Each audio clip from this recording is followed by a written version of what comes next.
Good morning class. तो कल हमने लास्ट क्लास में बात की थी कि पहला हेड हम हाउस प्रॉपर्टी हेड लेंगे। बेसिक कंसेप्ट्स समझ चुके, उसके थ्रू हमें सिर्फ इतना समझना था कि प्रीवियस ईयर क्या होता है, असेसमेंट ईयर क्या होता है, इनकम के 5 हेड होते हैं। ये बेसिक बातें समझने के बाद हम हेड शुरू करते हैं। वैसे हेड में पहला हेड कौन सा है?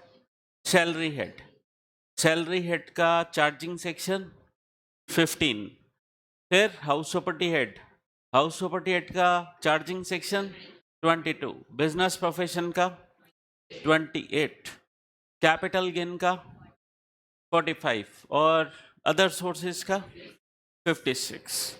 तो इस तरीके से हमने 5 हेड का टैक्सेशन सिस्टम पढ़ा था कि जीटीआई निकालेंगे, जीटीआई में से चैप्टर 6 से की डिडक्शन लेस कर देंगे तो आ जाएगी हमारी टोटल इनकम, जिस पर हम टैक्स कैलकुलेशन करेंगे।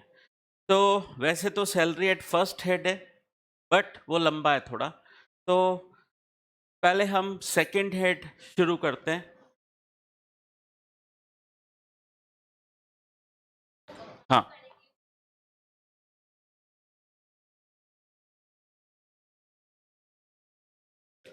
बैठिए। इनका कहना है कि फर्स्ट चैप्टर में हमने एक बात की थी कि एग्जम्प्टेड इनकम को अर्न करने के लिए किया गया कोई भी एक्सपेंडिचर अलाउ नहीं होगा।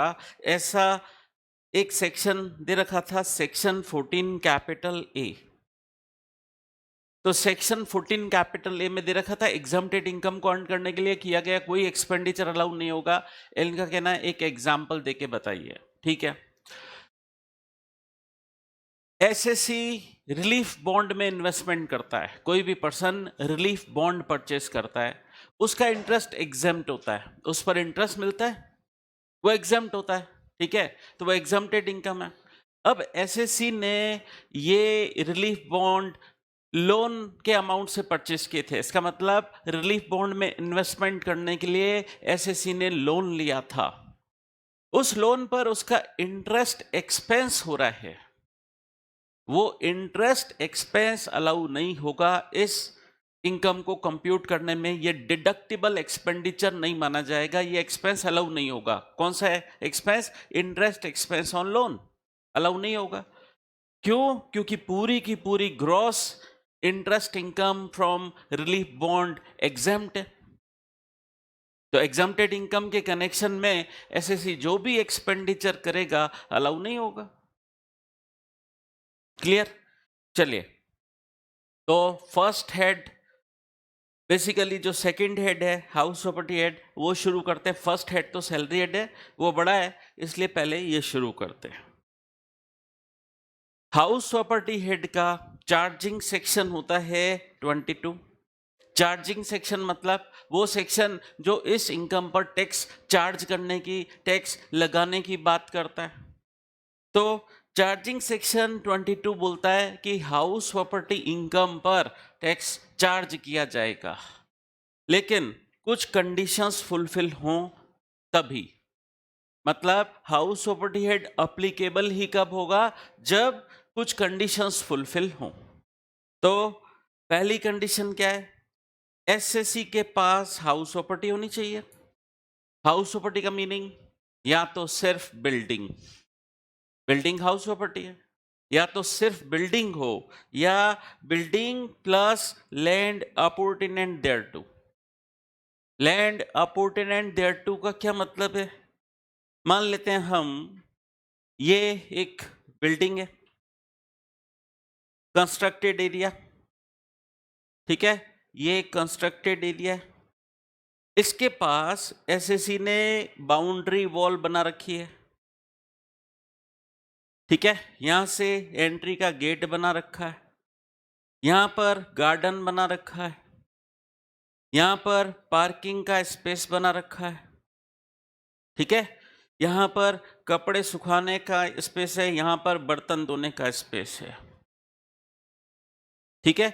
तो इस तरीके से बाउंड्री वॉल बना रखी है।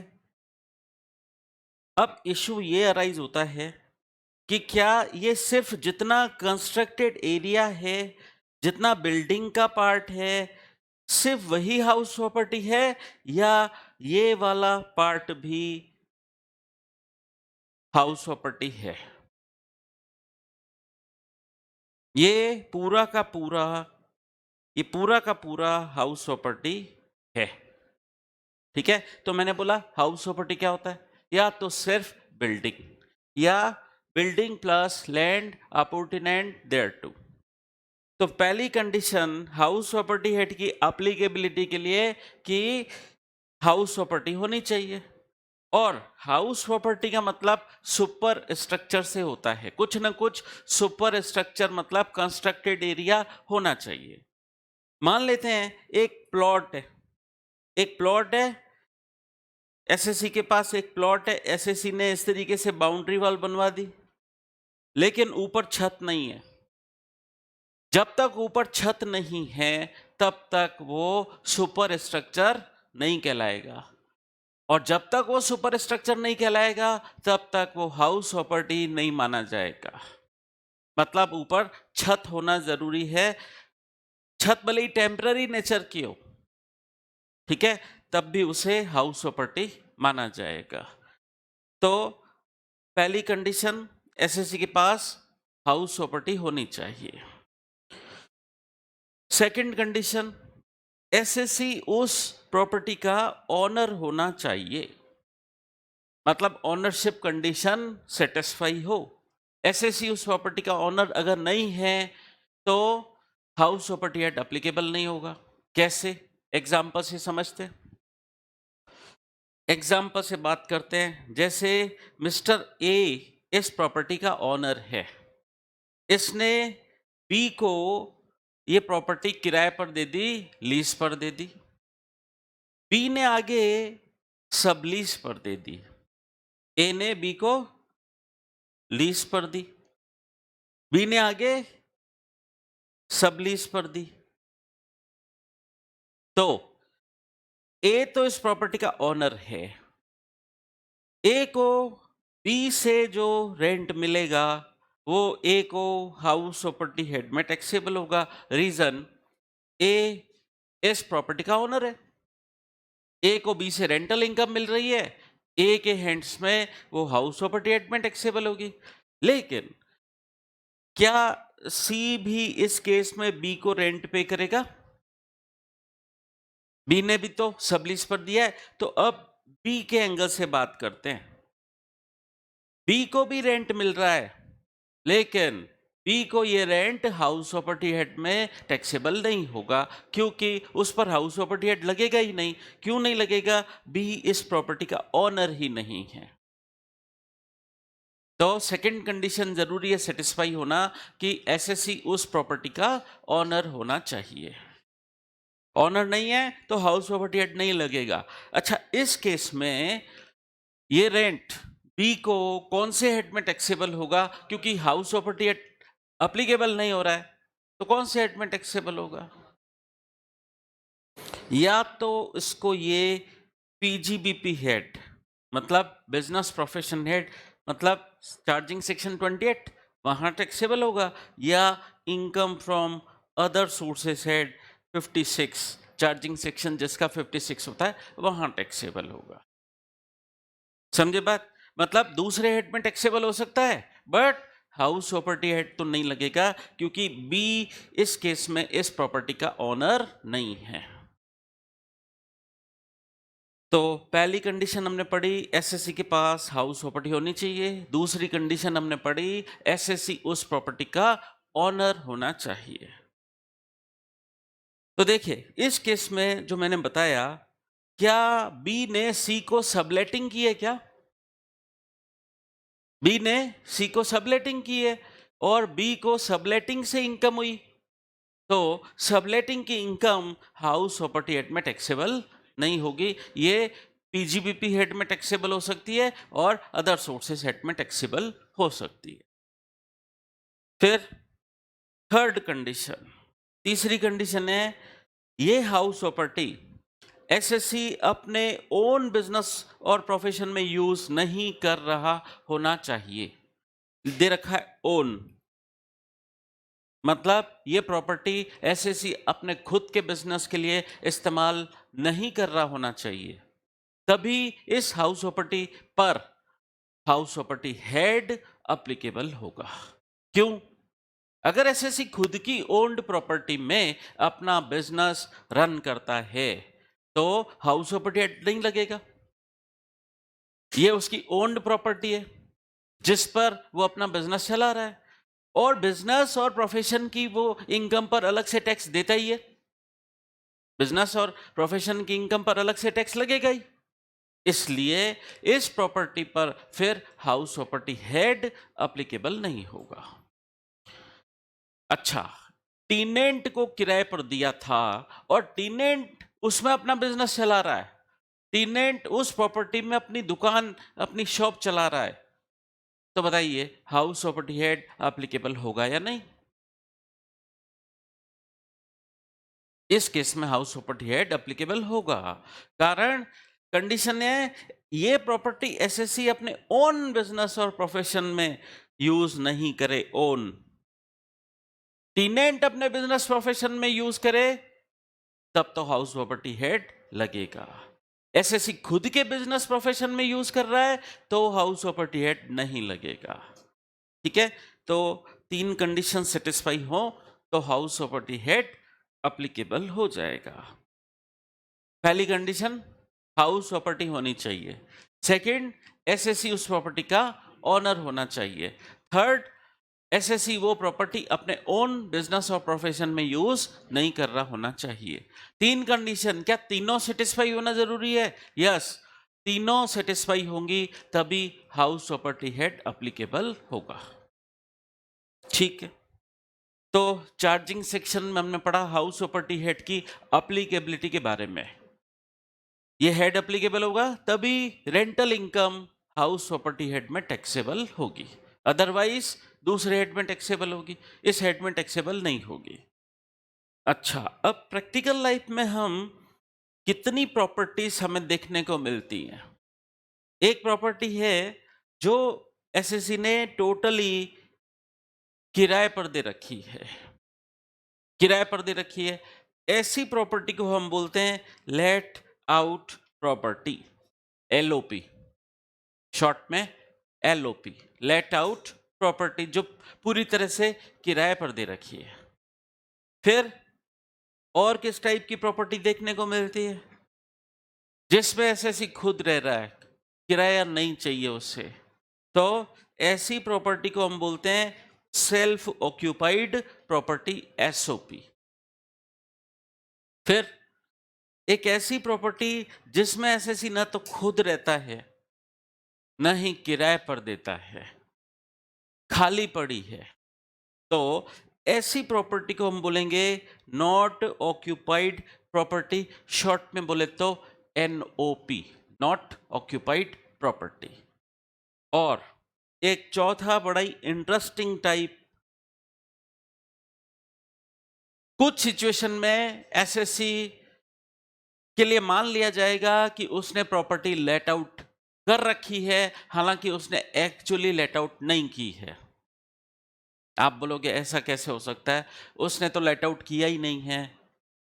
तो यस, गवर्नमेंट जबरदस्ती मान लेगी कि उसने अपनी प्रॉपर्टी लेट आउट की है, मान लेगी, तो ऐसी प्रॉपर्टी को हम बोलेंगे deemed to be let out property, short में बोले तो डीएलओपी। गवर्नमेंट जबरदस्ती मान लेगी कि एसएससी ने अपनी प्रॉपर्टी लेट आउट कर रखी है। तो प्रॉपर्टी के 4 type, first LOP, second SOP, third NOP और फोर्थ डीएलओपी। तो 4 टाइप की प्रॉपर्टी। इसमें सबसे पहले हम लेट आउट प्रॉपर्टी की बात करेंगे। ठीक है, तो सेक्शन 22 मैंने बोला चार्जिंग सेक्शन, उसके बाद सेक्शन 23। सेक्शन 23 का हेडिंग क्या है? सेक्शन 23 का हेडिंग है determination of annual value. Annual value क्या मतलब होता है एनुअल वैल्यू का? हमें एनुअल वैल्यू डिटरमाइन करनी होगी। क्या होता है एनुअल वैल्यू? कह रहे हैं प्रॉपर्टी की एनुअल वैल्यू डिटरमाइन कर लो। यस, इनका कहना है पूरे ईयर में उस प्रॉपर्टी से जो इनकम होगी उसको हम बोलेंगे एनुअल वैल्यू। सही? तो एनुअल वैल्यू का इन्होंने मीनिंग बताया। अब इस बात को इन्होंने जो बताया मैं पास में लिख देता हूं। एनुअल वैल्यू का क्या मतलब होता है, पास में लिख दीजिए। Taxable amount of house property. Taxable amount of house property.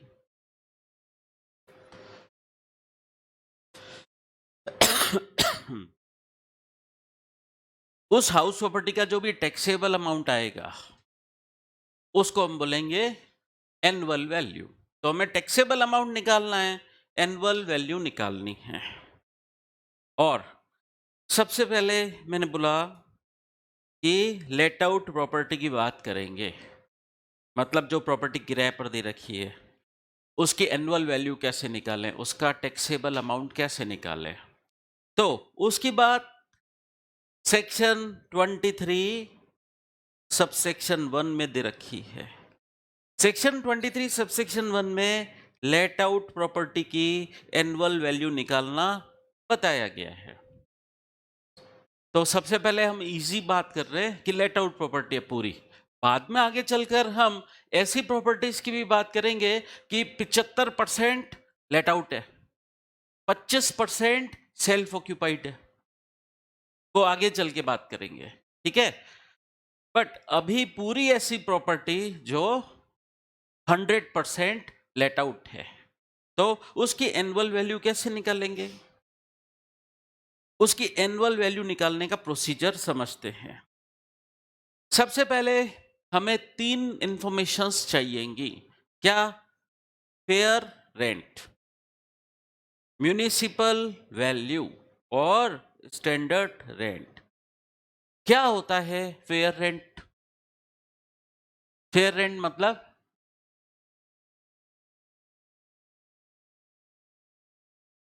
Yes, बिल्कुल सही।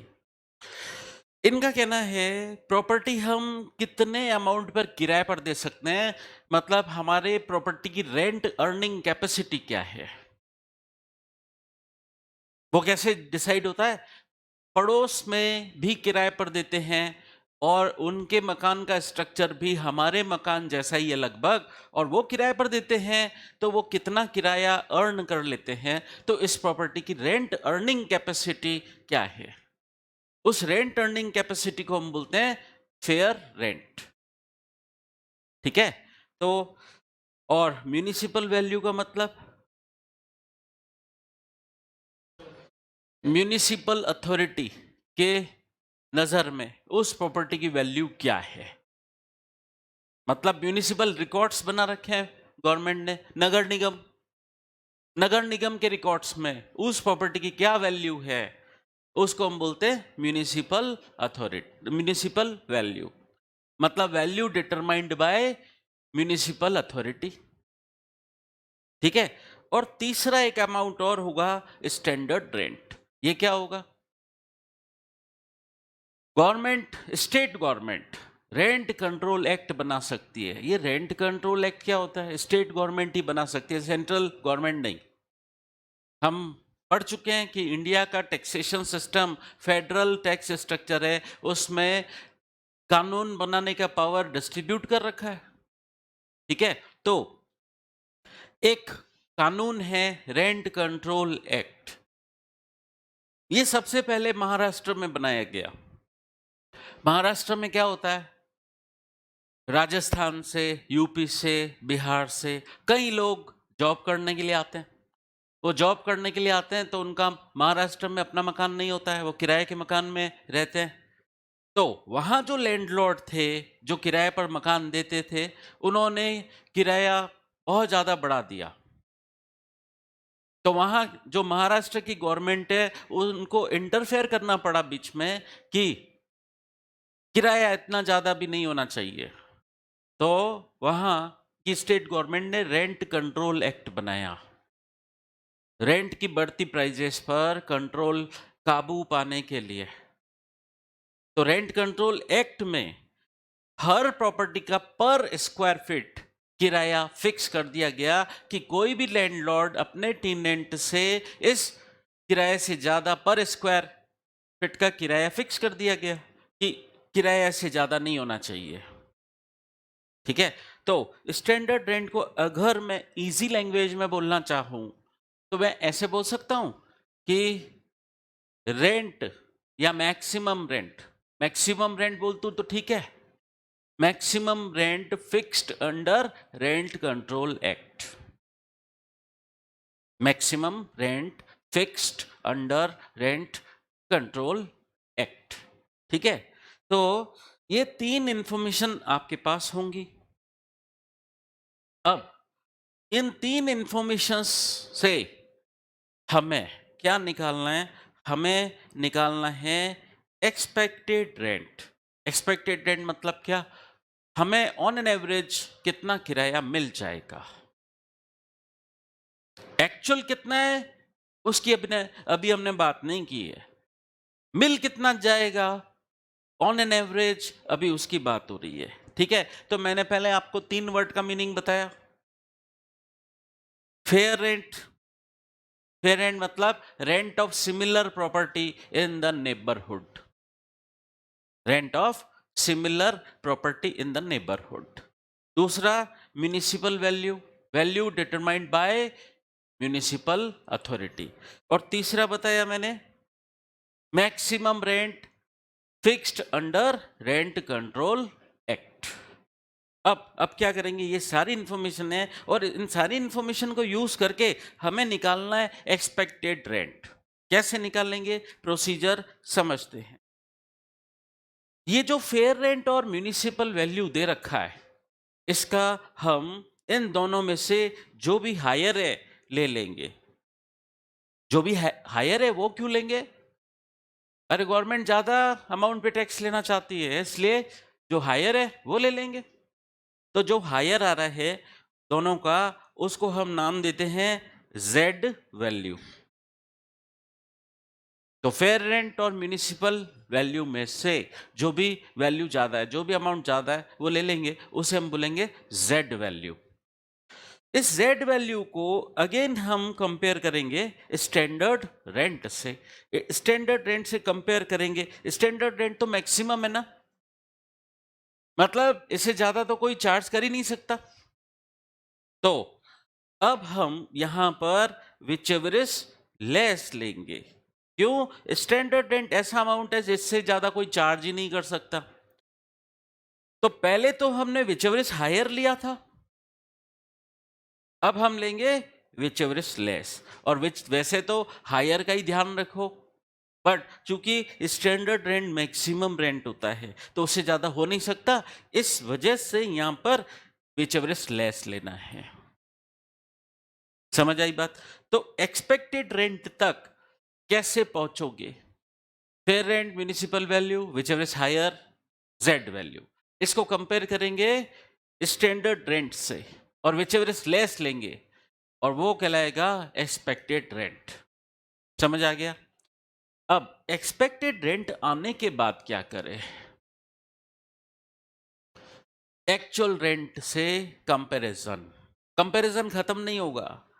ठीक है, तो एक्चुअल रेंट, एक्सपेक्टेड रेंट को हम कंपेयर करेंगे एक्चुअल रेंट से। क्या ये एक्सपेक्टेड रेंट पूरा 12 महीने का होगा? यस, पूरे 12 महीने का होगा इन जनरल, बट कुछ एक्सेप्शनल सिचुएशन में हम 12 महीने का नहीं लेंगे, बट उन एक्सेप्शंस पर हम बाद में आएंगे। पहले जनरल बात करते हैं कि यस, इन जनरल तो 12 महीने का ही होगा। ये एक्चुअल रेंट कितने महीने का होगा? जितने महीने प्रॉपर्टी एक्चुअली लेट आउट की है, जितने महीने प्रॉपर्टी एक्चुअली लेट आउट हुई है। जैसे 12 महीने में से सिर्फ मान लो 10 महीने लेट आउट हुई थी, 2 महीने वैकेंट पड़ी थी, तो एक्चुअल रेंट हमेशा एक्चुअली लेट आउट पीरियड का लेंगे, ठीक है। तो एक्सपेक्टेड रेंट तो 12 महीने का, actual rent actually let out period का। जब मैंने बोला एक्चुअली लेट आउट पीरियड, तो इसके बारे में थोड़ा और बात करते हैं। 10 महीने एक्चुअली लेट आउट था, 2 महीने टोटली वैकेंट था, ठीक है। अब उन 10 महीनों में जो एक्चुअली लेट आउट था, उसमें से 4 महीने का किराया टेनेंट बगैर दिए भाग गया। एसएससी को 10 महीने एक्चुअली लेट आउट पीरियड में से सिर्फ 6 महीने का किराया एक्चुअली रिसीव हुआ। तो इधर एक्चुअल रेंट में हम रिसीव्ड लेंगे, जो एक्चुअली रिसीव्ड है वही लेंगे, या जो रिसीवेबल था, मतलब टोटल 10 महीने का जितना रिसीवेबल था वो भी लेंगे क्या, या जो एक्चुअली रिसीव्ड है वही लेंगे।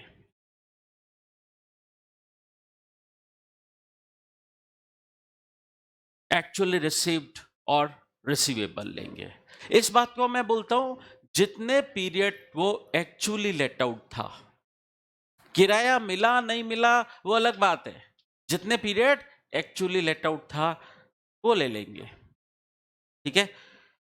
फिर इसको कंपेयर करेंगे, एक्सपेक्टेड रेंट और एक्चुअल रेंट को फिर कंपेयर करके हमें पहुंचना है ग्रॉस एनुअल वैल्यू पर। ग्रॉस एनुअल वैल्यू पर पहुंचेंगे, ठीक है। फिर उसमें से हम म्यूनिसिपल टैक्स लेस करेंगे। म्यूनिसिपल टैक्स क्या होता है? जो टैक्स म्यूनिसिपल अथॉरिटी चार्ज करती है म्यूनिसिपल वैल्यू पर in the form of percentage. Municipal tax municipal authority charge करती है, म्यूनिसिपल वैल्यू पर चार्ज करती है in the form of percentage, ठीक है। जैसे 8% ऑन म्यूनिसिपल वैल्यू। ये म्यूनिसिपल टैक्स खर्चा है हमारा, इनकम कमाने के कनेक्शन में खर्चे हो रहे हैं तो लेस होंगे ना। ग्रॉस इनकम ही टैक्सेबल कर देंगे या खर्चे लेस करके नेट इनकम जो होगी उसको टैक्स लगाएंगे? नेट इनकम पर ही टैक्स लगाएंगे खर्चे लेस करके। मैंने बोला एग्जम्प्टेड इनकम को कमाने के लिए किए गए खर्चे अलाउ नहीं होते, लेकिन टैक्सेबल इनकम को कमाने के लिए किए गए खर्चे अलाउ होंगे कि नहीं होंगे? तो ये टैक्सेबल इनकम के कनेक्शन में एक्सपेंडिचर हुआ, लेस करना अलाउ है। फिर नेट एनुअल वैल्यू आ जाएगी, नेट एनुअल वैल्यू। तो शुरू से हमारे स्टेप चले, fair rent, municipal value, whichever is higher ले ले, उसको बोले जेड वैल्यू, उसको कंपेयर करें स्टैंडर्ड रेंट से, फिर ले विचएवर इज लेस, वो आ जाएगा एक्सपेक्टेड रेंट। अब असली खेल जो है वो कहानी के मुख्य किरदार जो है वो ये है, एक्सपेक्टेड रेंट और एक्चुअल रेंट। इसका फिर कंपैरिजन होगा। कंपैरिजन कैसे होगा? हमारे पास दोनों इंफॉर्मेशन होनी चाहिए। एक्सपेक्टेड रेंट कंप्यूट हम कर सकें उसके लिए हमारे पास 3 इंफॉर्मेशन होनी चाहिए। एक्चुअल रेंट जो एक्चुअली चार्ज किया जा रहा है वो होना चाहिए हमारे पास। अब उन दोनों का कंपैरिजन कैसे करें? इन दोनों का कंपैरिजन करके हमें निकालना क्या है?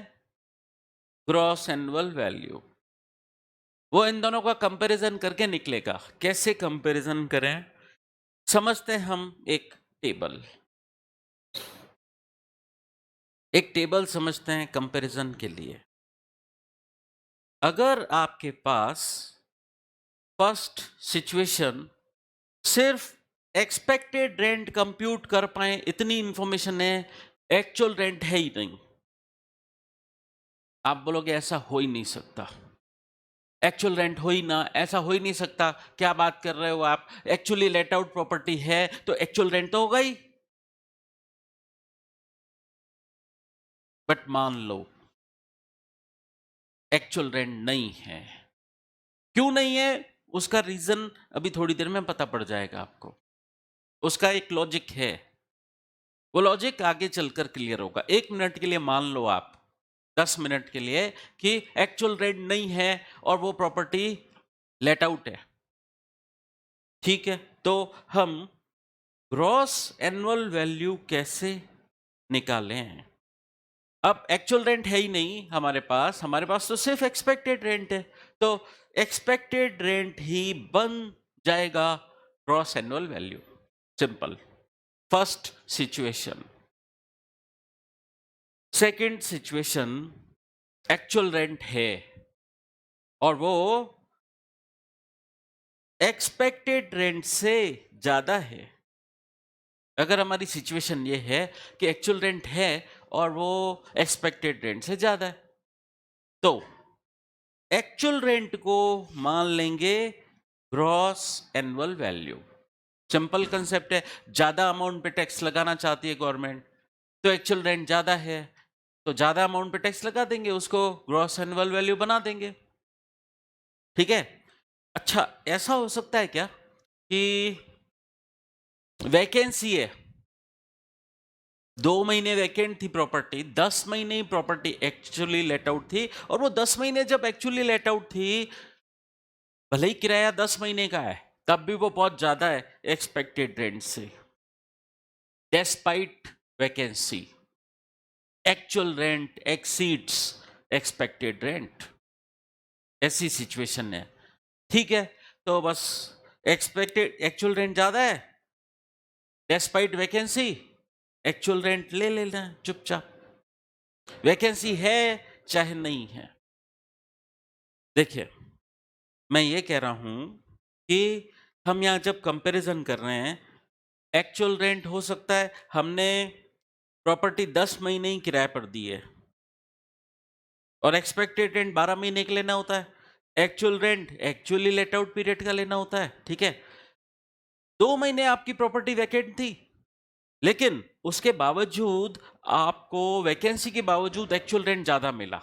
इसका मतलब 10 महीने में आपने जो पर मंथ रेंट चार्ज किया वो बहुत ज्यादा चार्ज किया। जैसे पूरा 10 महीने का किराया 5 लाख है और एक्सपेक्टेड रेंट आपका आ रहा है 3.5 लाख, और ये वैकेंसी के बावजूद है। 10 महीने ही एक्चुअली प्रॉपर्टी लेट आउट रही थी, 2 महीने तो वैकेंट रही थी। वैकेंसी के बावजूद इधर एक्चुअल रेंट आपका ज्यादा है, ठीक है? Actual rent gross annual value बन जाएगा। आपको देखना नहीं है एक्चुअल रेंट ज्यादा आ रहा है, बस उसको बना दो ग्रॉस एनुअल वैल्यू। समझ गए? फिर तीसरी situation, third situation, actual rent कम है। एक्चुअल रेंट कम है एक्सपेक्टेड रेंट से। क्यों कम है चेक करेंगे। जब तक पैसा ज्यादा आता है कोई नहीं सोचता है, कम आता है तो चेक करना क्या कारण है, ठीक है? तो एक्चुअल रेंट अगर कम है तो चेक करेंगे क्यों कम है। अब चेक करेंगे क्या वैकेंसी की वजह से कम है क्या? हो सकता है ना, एक्सपेक्टेड रेंट तो पूरे 12 महीने का है और actual rent actually let out period का है। 2 महीना वैकेंसी थी, अब 2 महीना प्रॉपर्टी वैकेंट रही तो उस पीरियड का तो पैसा आएगा नहीं, किराया आएगा नहीं। तो एक्चुअल रेंट कम क्यों है हम देखेंगे। अगर वो वैकेंसी की वजह से कम है, ड्यू टू वैकेंसी, क्या वो वैकेंसी की वजह से कम है? तो गवर्नमेंट वैकेंसी को जेन्युइन रीजन मानती है कि वैकेंसी तो होगी, हम चाहते हैं प्रॉपर्टी पूरा पूरा 12 महीने हमें किराया कमा के दे, कोई जरूरी नहीं है किराएदार नहीं मिलते, कुछ महीने ऐसे भी होते हैं। तो वैकेंसी को गवर्नमेंट जेन्युइन रीजन मानती है और इस केस में कम वाला अमाउंट क्या है? एक्चुअल रेंट वैकेंसी की वजह से कम मिला है, वैकेंसी को जेन्युइन रीजन मानते हुए गवर्नमेंट अब बोलेगी ठीक है, इस केस में एक्चुअल रेंट ही बन जाएगा ग्रॉस एनुअल वैल्यू, कम वाला अमाउंट ही बन जाएगा ग्रॉस एनुअल वैल्यू चलेगा, वैकेंसी जेन्युइन रीजन है। ठीक है। फिर फोर्थ केस,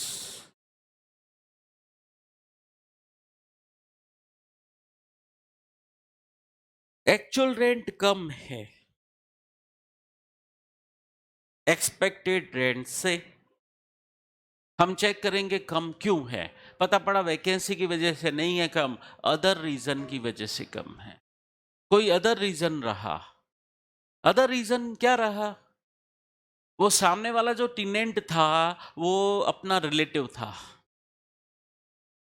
फ्रेंड था, इसलिए उससे हमने कम किराया चार्ज किया। हो सकता है ऐसा? तो ये अदर रीजन हो जाएगा।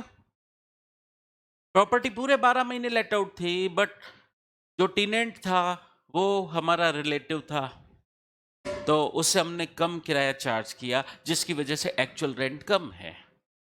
तो फोर्थ सिचुएशन, एक्चुअल रेंट कम है एक्सपेक्टेड रेंट से कम क्यों है? उसका एक कारण और हो सकता है। एक कारण और हो सकता है, 12 महीनों में से 10 महीने प्रॉपर्टी किराए पर थी और बाकी के जो 2 महीने थे प्रॉपर्टी वैकेंट नहीं थी, एसएससी उसमें खुद रह रहा था।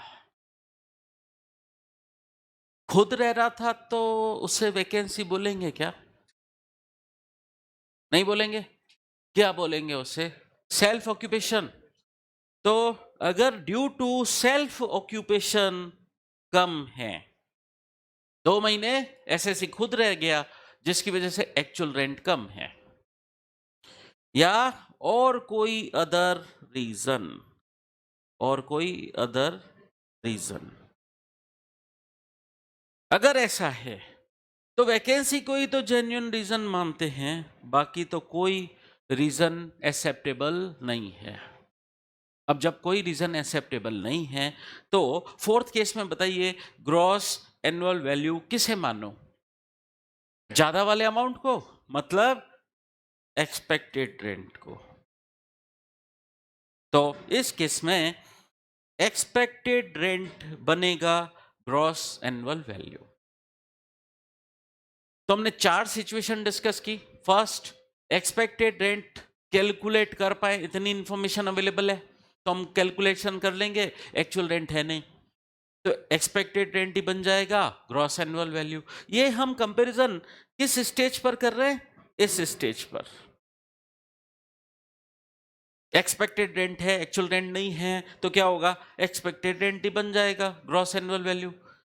दूसरी सिचुएशन, दोनों अवेलेबल है और एक्चुअल रेंट ज्यादा है तो एक्चुअल रेंट ले लेंगे। सेकंड, थर्ड वाली सिचुएशन क्या थी? एक्चुअल रेंट कम है ड्यू टू वैकेंसी, तो एक्चुअल रेंट। और फोर्थ सिचुएशन, एक्चुअल रेंट कम है एक्सपेक्टेड रेंट से, बट उसका कारण क्या है? सेल्फ ऑक्यूपेशन या अदर रीजन। तो उस सिचुएशन में गवर्नमेंट वैकेंसी को ही जेन्युइन रीजन मानती है, अदर कोई रीजन एक्सेप्टेबल है नहीं, तो उस केस में एक्सपेक्टेड रेंट बनेगा ग्रॉस एनुअल वैल्यू। तो ये कंपैरिजन आपको इस स्टेज पर करना है और आपको ग्रॉस एनुअल वैल्यू तक पहुंचना है। ठीक है। अब ये जो 4 सिचुएशन है ना, इसमें अधिकतर आपको सिचुएशन मिलेगी, प्रैक्टिकल लाइफ की बात करें, मिलेगी सिचुएशन नंबर 2 और 3। ज्यादातर आपको यही सिचुएशन मिलेंगी और उस सिचुएशन में हमें क्या देखने को मिल रहा है? एक्चुअल रेंट ही बन रहा है ग्रॉस एनुअल वैल्यू। तो कई लोग बोल देते हैं हाँ, जितना किराया मिला हाउस प्रॉपर्टी में टैक्सेबल हो जाएगा, वेरी सिंपल। लेकिन इतना आसान नहीं है। बाकी फर्स्ट और फोर्थ सिचुएशन भी देखनी पड़ती है। प्रैक्टिकल लाइफ में तो अधिकतर सेकेंड और थर्ड वाली सिचुएशन देखने को मिलती है, जिसकी वजह से एक्चुअल रेंट ही बन जाता है ग्रॉस एनुअल वैल्यू। लेकिन फर्स्ट केस और फोर्थ, मतलब फर्स्ट वाली सिचुएशन और फोर्थ वाली सिचुएशन भी हो सकती है। इसको हम बोल देते हैं, जो सेकंड और थर्ड है वो है नॉर्मल केस, और फर्स्ट और फोर्थ इसको हम बोलेंगे एबनॉर्मल केस। तो ये एबनॉर्मल केस वाली सिचुएशंस कब होंगी, अभी हम समझेंगे। ये तो समझ आ गया कि कैसे हमें ग्रॉस एनुअल वैल्यू तक पहुंचना।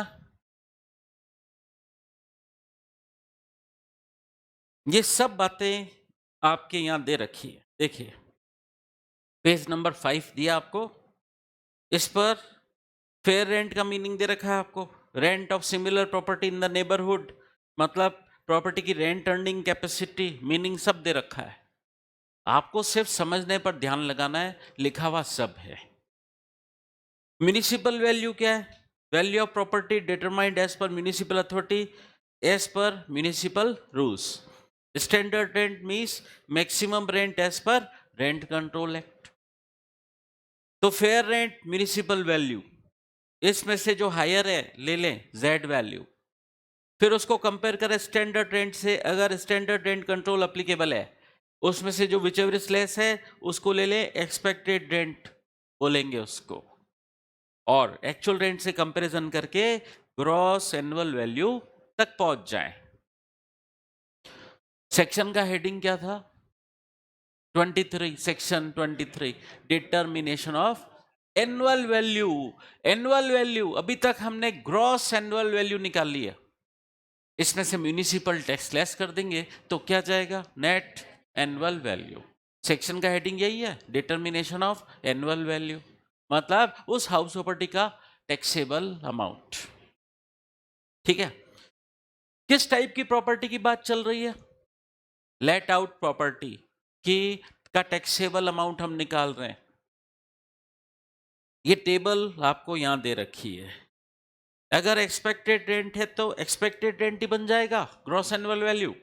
अगर एक्चुअल रेंट ज्यादा है, एक्चुअल रेंट बनेगा gross annual value. Actual rent कम है, क्यों कम है, वैकेंसी की वजह से, तो भी एक्चुअल रेंट बनेगा ग्रॉस एनुअल वैल्यू। और अगर एक्चुअल रेंट कम है एक्सपेक्टेड रेंट से ड्यू टू एसओपी और अदर रीजन, तो एक्सपेक्टेड रेंट बनेगा ग्रॉस एनुअल वैल्यू। और एक्सपेक्टेड रेंट इन जनरल हमेशा 12 महीने का लिया जाएगा, और actual rent actually let out period का लिया जाएगा, एक्चुअली लेट आउट। ठीक है, ये हमने पढ़ा सेक्शन 23 का सब सेक्शन 1। इस तरीके से हम एक लेट आउट प्रॉपर्टी की एनुअल वैल्यू निकालते हैं, इस तरीके से निकालते हैं। अब इसके बाद आता है सेक्शन 23 सब सेक्शन 2। अब पढ़ते हैं, अगर कोई प्रॉपर्टी सेल्फ ऑक्यूपाइड प्रॉपर्टी है या नॉट ऑक्यूपाइड प्रॉपर्टी है। अगर प्रॉपर्टी सेल्फ ऑक्यूपाइड है या नॉट ऑक्यूपाइड है, मतलब जिसमें जिस प्रॉपर्टी को एसएससी खुद यूज करता है for the purpose of his own residence, या अच्छा नॉट ऑक्यूपाइड प्रॉपर्टी का मीनिंग क्या, एसएससी न तो खुद रह रहा है न किराए पर दे रखा है, क्यों। प्रॉपर्टी को नॉट ऑक्यूपाइड प्रॉपर्टी कब बोलेंगे, एसएससी खुद ऑक्यूपाई नहीं कर रहा है। खुद ऑक्यूपाई क्यों नहीं कर रहा है, फॉर एग्जाम्पल एसएससी का जोधपुर में मकान है, वो उसमें खुद नहीं रह पाता है, क्यों, क्योंकि उसका बॉम्बे में जॉब है, और बॉम्बे में जहां जॉब है वहां पर भी उसका खुद का मकान नहीं है, वहां पर उसे किराए के फ्लैट में रहना पड़ता है।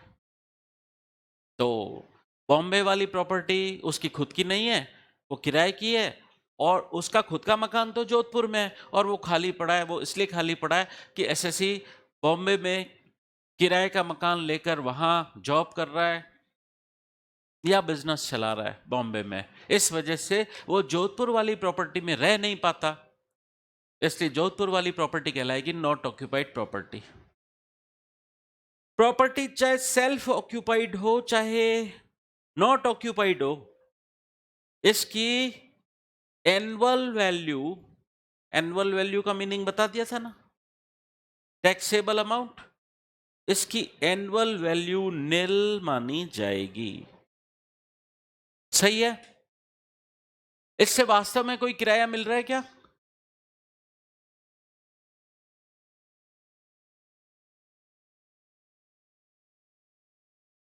इनका कहना है कि अगर कोई पर्सन इन्वेस्टमेंट पर्पस के लिए प्रॉपर्टी परचेस कर लेता है कि बाद में हम प्रॉफिट पर बेचेंगे, हाल फिलहाल लेकर रख लेते,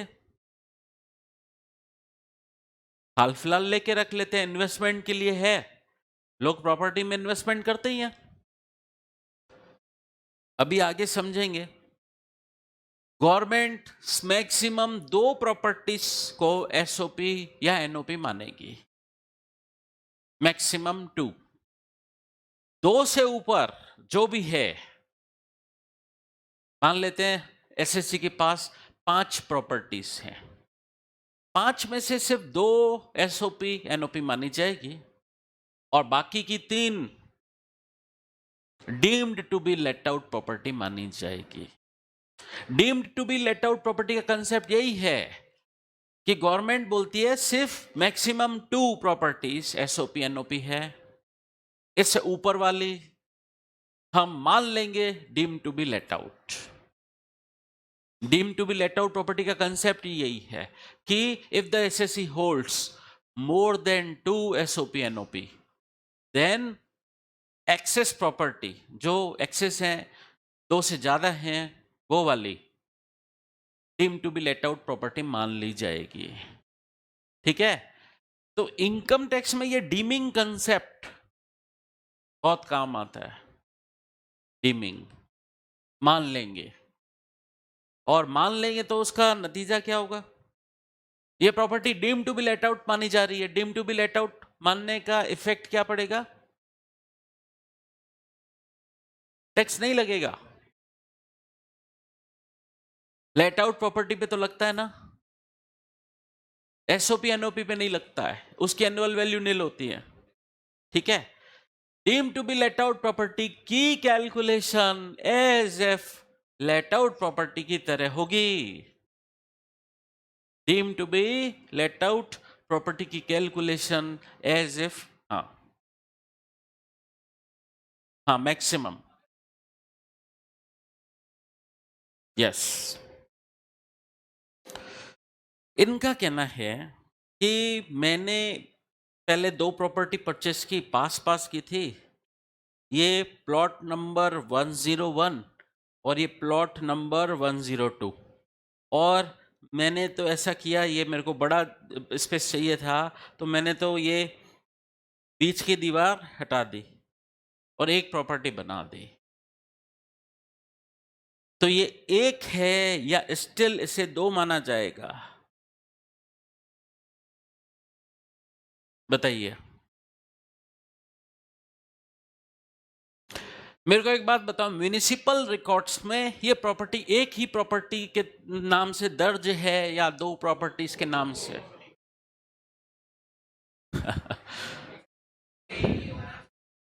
ऑनर एक ही है,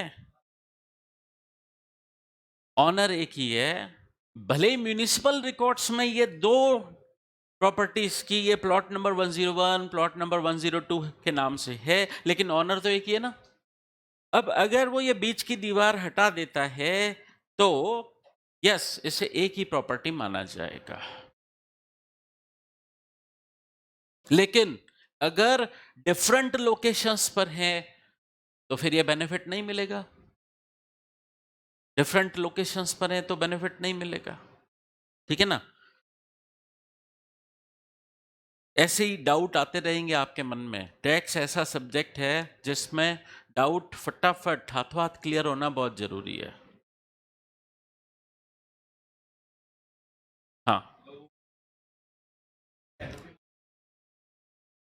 अभी मैंने बोला मुंबई में मकान है उसका और जोधपुर में भी मकान है। इनका कहना है जोधपुर वाला मकान ओन्ड है और मुंबई वाला किराए पर लिया है उसी का ही, बट ओनरशिप नहीं है ना, किराए पर लिया है। धीरे धीरे वो मुंबई में पहले जॉब करता है 3 साल, और 3 साल तक वो रेंटेड था, और अब उसके खूब पैसा कमा लिया और अब मकान उसने खरीद लिया, मुंबई वाला फ्लैट खरीद लिया उसने चौथे साल। तब चौथे साल से क्या होगा? दो ओन्ड प्रॉपर्टीज हैं, तो दो एसओपी तक तो अलाउ ही है ना, दो एसओपी की एनुअल वैल्यू नील मानी जाएगी। ठीक है।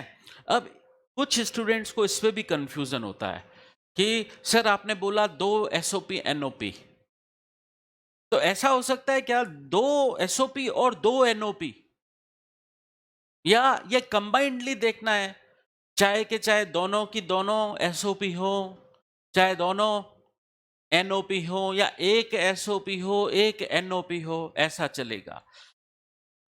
मैं ये नहीं कह रहा हूं कि दो एसओपी प्लस दो एनओपी, ऐसा नहीं, एसओपी हो चाहे एनओपी हो, टोटलिटी में मैक्सिमम 2। समझ गए? हाँ।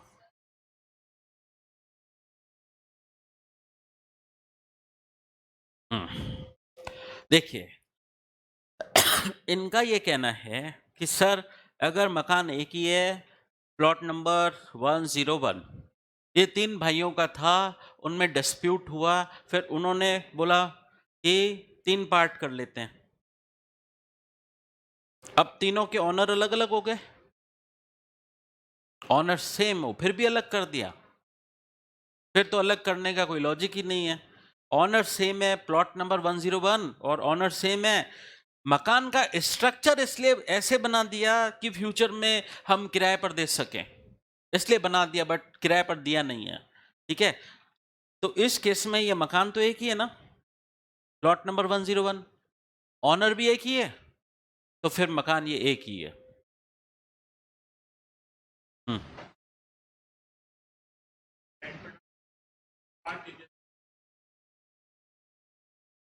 वो वाली सिचुएशंस हम आगे चल के डिस्कस करेंगे, अभी उस पर बात नहीं करेंगे। पहले मेरे को आपके बेसिक कंसेप्ट बिल्टअप करने हैं, उसके बाद मैं एडवांस बातें लूंगा।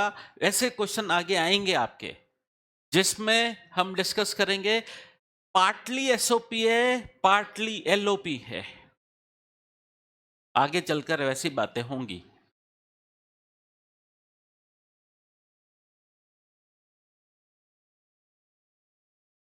हाँ हाँ।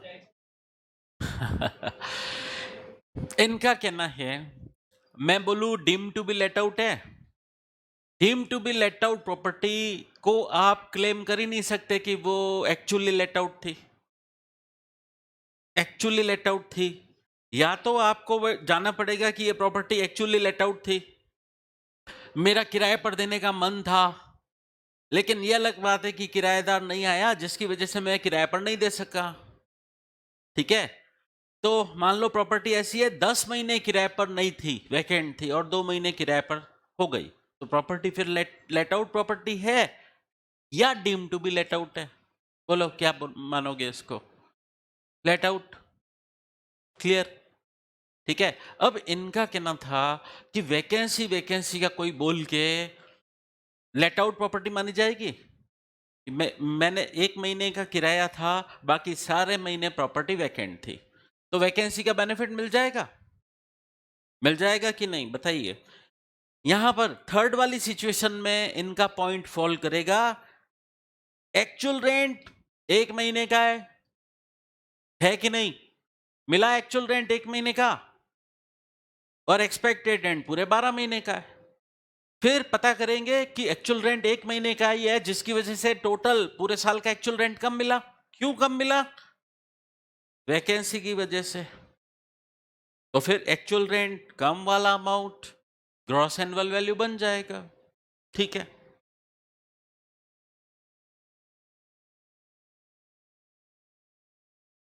हाँ। इनका कहना है अगर मैं टीनेंट को बोलूं कि अपन कैश में ही हिसाब रखेंगे, आप मुझे रेंट कैश में ही देना, और मैं वो कैश कहीं शो नहीं करूंगा, और मैं तो बताऊंगा प्रॉपर्टी वैकेंट थी, मैं बताऊंगा प्रॉपर्टी वैकेंट थी। अब मुझे रेंट तो एक्चुअली पूरे 12 महीने का मिला, कैश में मिला, और मैंने वो कैश रिसीव होना छुपा दिया, वो बात हाइड कर दी। क्या होगा इस केस में? अगर इनकम टैक्स डिपार्टमेंट को एक्सटर्नल सोर्सेस से पता पड़ा कि आपने ऐसा किया है, तो इस इनकम पर आपसे टैक्स, इंटरेस्ट, पेनल्टी सब वसूल कर लिया जाएगा। और अगर पता नहीं पड़ा तो ठीक है,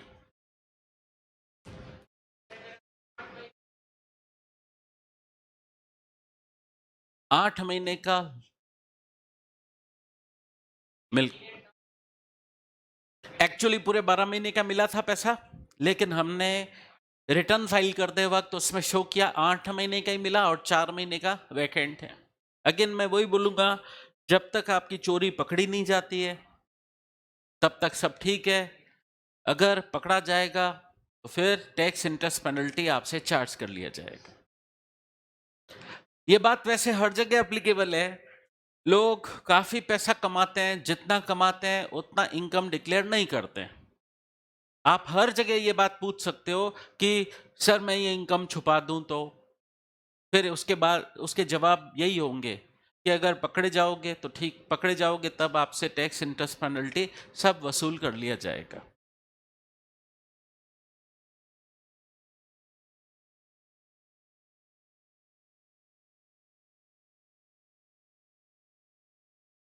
बात वही है, इनका कहना है कि पार्ट रेंट डिस्क्लोज किया जा रहा है रिसीव होना, और पार्ट रेंट कैश में रिसीव कर लेते हैं। अगेन वही जवाब है, पकड़े गए टैक्स, इंटरेस्ट, पेनल्टी ले ली जाएगी। मैंने कहा पकड़े जाएंगे तो टैक्स, इंटरेस्ट, पेनल्टी ले लेंगे, नहीं तो आप जो बता रहे हो उसे सही मान लिया जाएगा।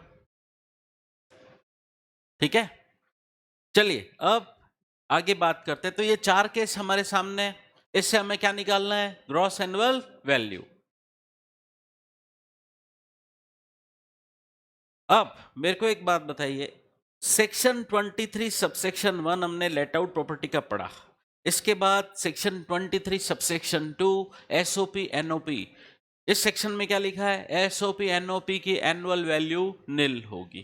ठीक है, अब इसके बाद आता है सेक्शन 23 का सबसेक्शन 3। सबसेक्शन 3 में एक रेस्ट्रिक्शन है।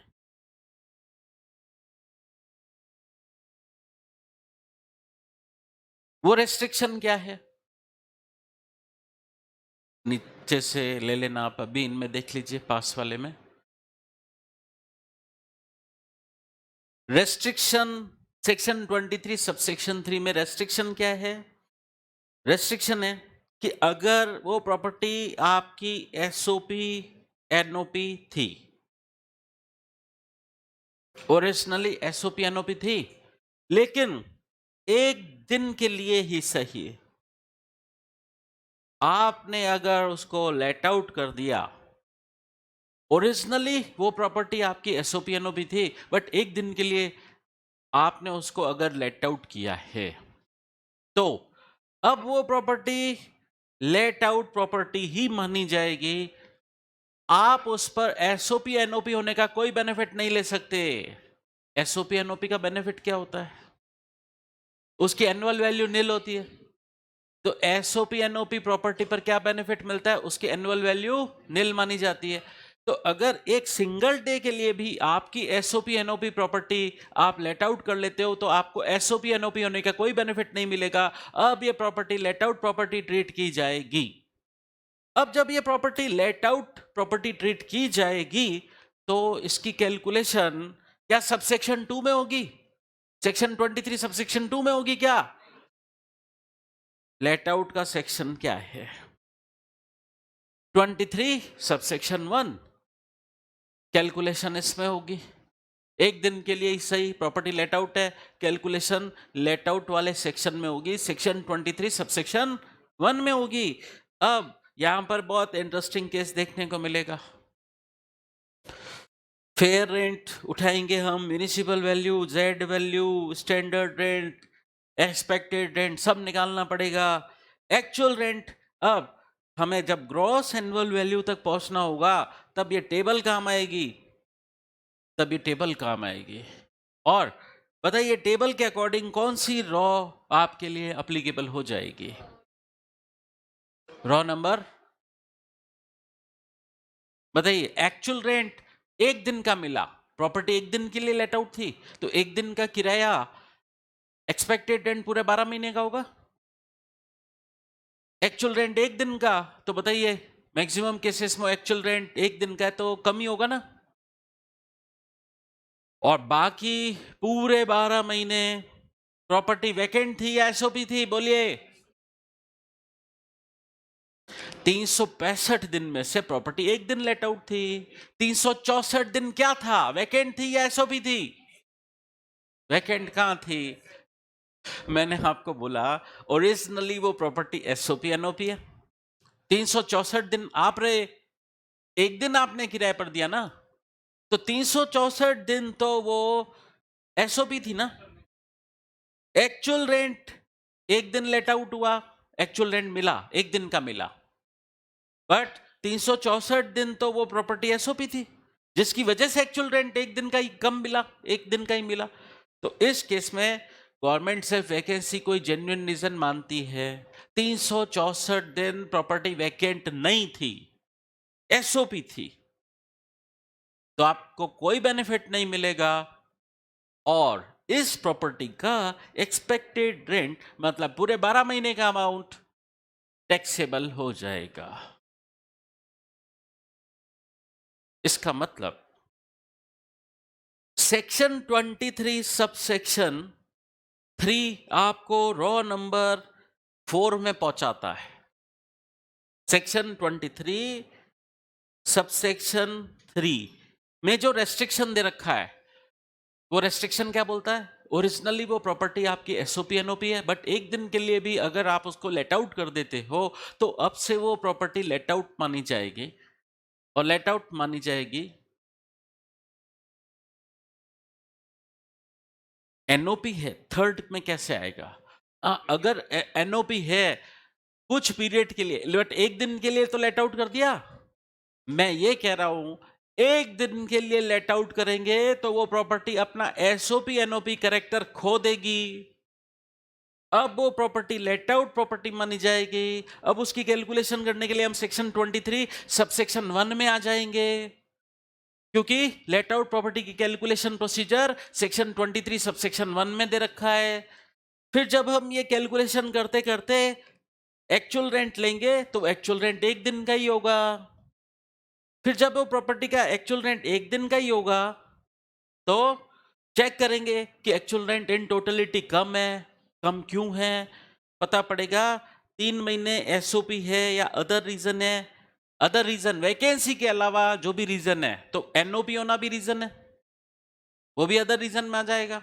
एसओपी एनओपी एक ही बात है। उस केस में एक्सपेक्टेड रेंट ही ग्रॉस एनुअल वैल्यू बनेगा। एनओपी और वैकेंसी में क्या फर्क है? एनओपी और वैकेंसी में क्या फर्क है? देखिए, एनओपी हम उस केस में मानेंगे जहां पर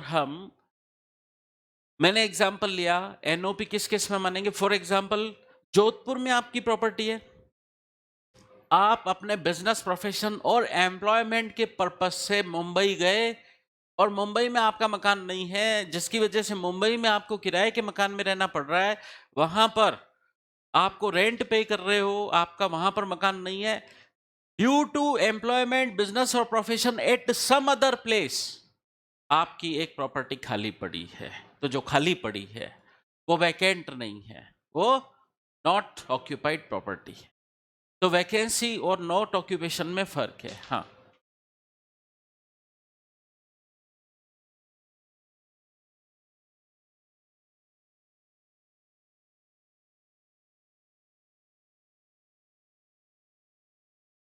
हम्म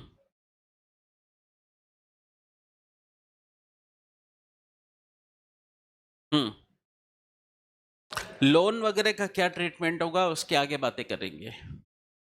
लोन वगैरह का क्या ट्रीटमेंट होगा आगे बात आएगी।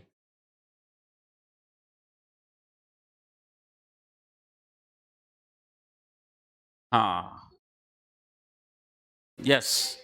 अब देखिए बातें ऐसी सामने आ रही हैं कि मैं अगर ऐसा क्लेम कर लूं तो, मैं अगर ऐसा क्लेम कर लूं, प्रॉपर्टी एनओपी थी बट मैंने उसको वैकेंट होना क्लेम कर लिया। अगेन बात वही सामने आएगी, अगर आप पकड़े गए तो उतने अमाउंट पर आपसे टैक्स इंटरेस्ट पेनल्टी ले लिया जाएगा। हर जगह देखो बात यही है। फॉर एग्जाम्पल मैं साल का 25 लाख कमाता हूं बट मैं रिटर्न फाइल करते वक्त 5 लाख ही बताता हूं, क्या होगा? इस बात का एक ही जवाब है, अगर मैं पकड़ा गया तो डिफरेंस के इनकम पर मुझसे टैक्स इंटरेस्ट पेनल्टी ले लिया जाएगा। ये बात हर जगह है। पिछले सालों के भी आपके खाते खोल दिए जाएंगे। इनकम टैक्स डिपार्टमेंट के पास बहुत वाइड पावर है। मैं बताऊं आपको कि सीए इंटर लेवल पर आप जो इनकम टैक्स पढ़ते हो वो पूरे इनकम टैक्स का सिर्फ 40% पढ़ोगे आप।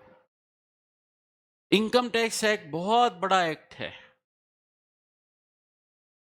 इंटरमीडिएट लेवल पर आप सिर्फ 40% पढ़ोगे, बाकी का 60% पोर्शन सीए फाइनल में आएगा। और जो 40% आप इंटर पे पढ़ के आए हो वो और एडवांस होके आएगा। समझ गए? अब ऐसी बातें मत पूछो, क्या पूछोगे फिर डरोगे अगर, तो फिर डरना नहीं है, बस समझते रहना है। ये सोचना है हाँ कुछ नॉलेज मिल रहा है, नॉलेज लेते रहना है।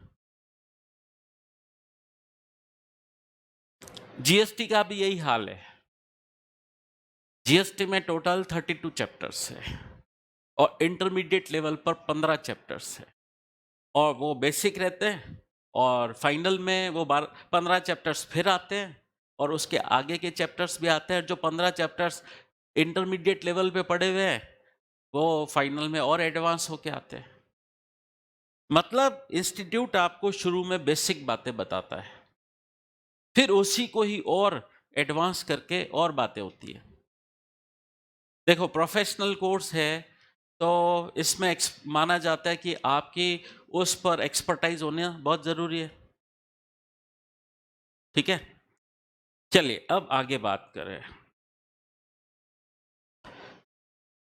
Section 23 subsection 1 late out property, section 23 subsection 2 SOP NOP की एनुअल वैल्यू नील होगी। सेक्शन 23 सबसेक्शन 3 रेस्ट्रिक्शन पड़ा, अगर कोई प्रॉपर्टी एसओपी एनओपी थी बट उसको एक सिंगल डे के लिए भी लेट आउट कर दिया गया तो वो अपना एसओपी एनओपी करेक्टर खो देगी। अब आप उसका एनुअल वैल्यू नील नहीं ले पाओगे और अब वो उसका ट्रीटमेंट लेट आउट प्रॉपर्टी की तरह होगा। और लेट आउट प्रॉपर्टी की तरह होगा तो उस टेबल के अंदर हम कौन सी रॉ में फॉल करेंगे? Raw number 4। अब सेक्शन 23 सबसेक्शन 4 की बात करते हैं। इसी के अंदर ही दे रखा है कि अगर एसएससी के पास 2 से ज्यादा एसओपी एनओपी हैं तो सिर्फ 2 तक एसओपी एनओपी मानकर उनकी टैक्सेबल वैल्यू निल मानी जाएगी, और 2 से जो ज्यादा प्रॉपर्टीज हैं उन्हें deem to be let out property माना जाएगा। तो deem to be let out property का कंसेप्ट सेक्शन 23 सबसेक्शन 4 में है। तो एसएससी के पास मान लेते हैं 5 प्रॉपर्टीज हैं, 5 प्रॉपर्टीज हैं। वैसे तो पांचों की पांचों एसएससी के हिसाब से एसओपी है या एनओपी है, लेट आउट है नहीं, एसओपी है या एनओपी है एसएससी के हिसाब से।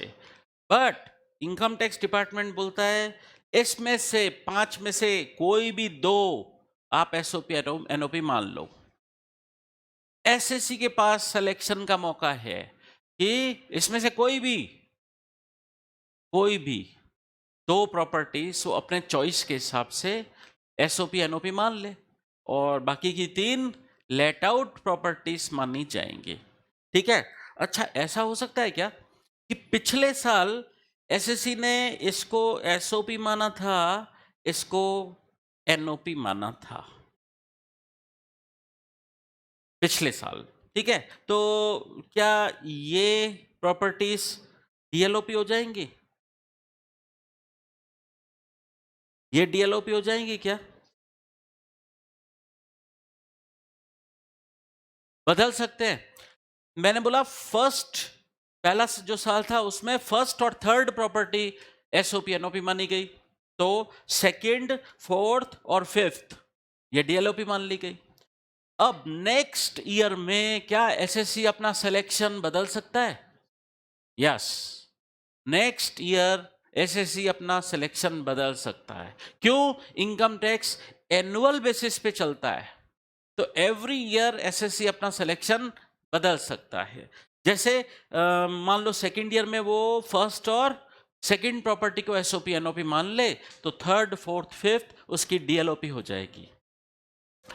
तो फर्स्ट और सेकेंड को उसने एसओपी माना, तो इनकी एनुअल वैल्यू तो क्या हो जाएगी? नील। और ये बाकी सब क्या हो जाएंगी? डीएलओपी हो जाएगी।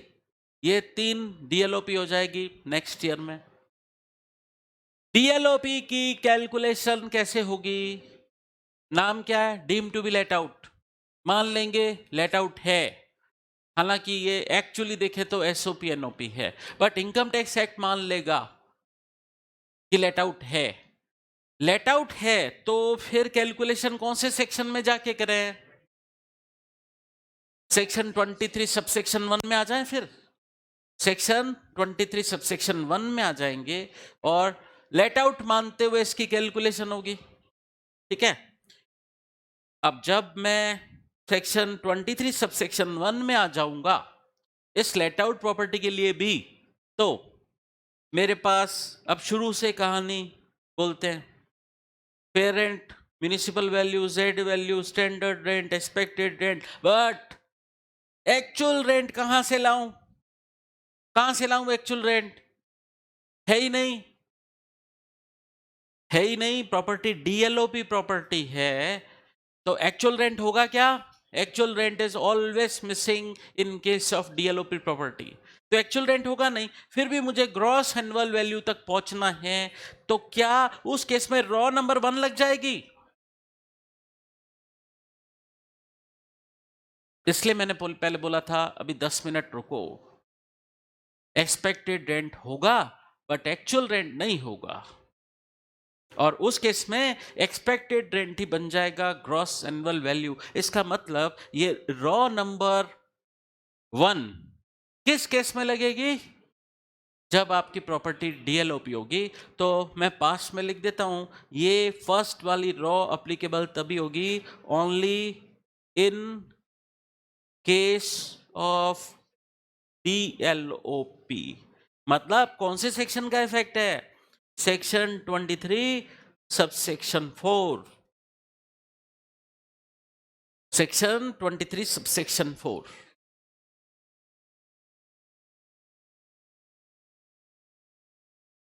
एसओपी या एनओपी हो, देखो डीएलओपी की बात ही कहां से आती है? वास्तव में एसएससी की नजर में तो वो प्रॉपर्टी एसओपी है या एनओपी है, वो तो गवर्नमेंट उसको जबरदस्ती मान रही है ना डीएलओपी। वैसे है क्या वो एसओपी एनओपी? ठीक है, तो उसका एक्चुअल रेंट तो है ही नहीं ना। अगर एक दिन का भी मिल जाता है एक्चुअल रेंट तो क्या होता? फिर तो वो लेट आउट प्रॉपर्टी होती। हम डीएलओपी मानते ही किसको है? जो ओरिजिनली एसओपी एनओपी थी, और 2 से ऊपर जाने की वजह से वो डीएलओपी मानी जा रही है। बाकी 2 प्रॉपर्टीज तक तो छूट है ना, उसके एनुअल वैल्यू नील होगी बस। पहले कभी एक ही प्रॉपर्टी हुआ करती थी एसओपी एनओपी, फिर बाद में गवर्नमेंट ने 2 प्रॉपर्टीज तक छूट दी थी। ठीक है, अच्छा इसीलिए ही मैंने बोला था देखो कि ये रॉ नंबर 2 और 3 नॉर्मल केस है, ये बोला था मैंने। रॉ नंबर 2 और 3 नॉर्मल केस है, और नॉर्मल केस में क्या हो रहा है? हम एक्चुअल रेंट को ही ग्रॉस एनुअल वैल्यू ले रहे हैं, और रॉ नंबर 1 और 4 एबनॉर्मल केस है। रॉ नंबर 1 सेक्शन 23 सबसेक्शन 4 का इफेक्ट है। जहां प्रॉपर्टी डीएलओपी ट्रीट होती है उसका एक्सपेक्टेड रेंट बनता है ग्रॉस एनुअल वैल्यू।